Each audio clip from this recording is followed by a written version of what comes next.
Well, like we've been saying all morning, the Chiefs have won, and we are extremely excited about it. Our Chiefs Super Bowl coverage continues now, though. The Kansas City is back on top with a 38-35 win against the Eagles last night. And our 27 sports director, Glenn Kinley, was there himself. He's been in Arizona all weekend long, and he joins us now live to explain how the Chiefs Super Bowl victory is different than the last one. Glenn, how are you?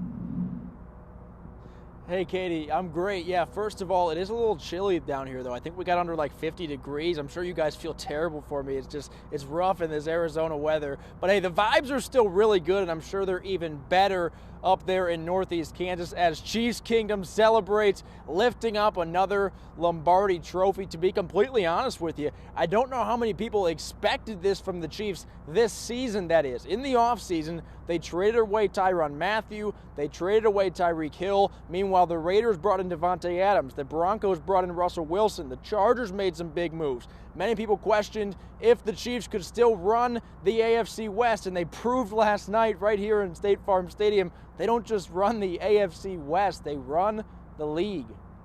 There was a lot more critics than there was the previous years I'd been here, and I told them at the beginning of the year, I said, as long as Andy Reid's coaching, we're going to have success as an offense, and I trust in the leaders that we have on that defense. And so to go from a team that wasn't, I wouldn't even say majority picked to win the AFC West to win the Super Bowl, that speaks to the guys that we have in that locker room. We always count it out, man. Then nobody expect us to win the West. Damn sure didn't expect us to win the AFC Championship game. And we wasn't even talk about it going against this #1 offensive line, heck of a defensive line. We was like the second child throughout this whole process, so it's been very refreshing to hold up that trophy and put on his hat.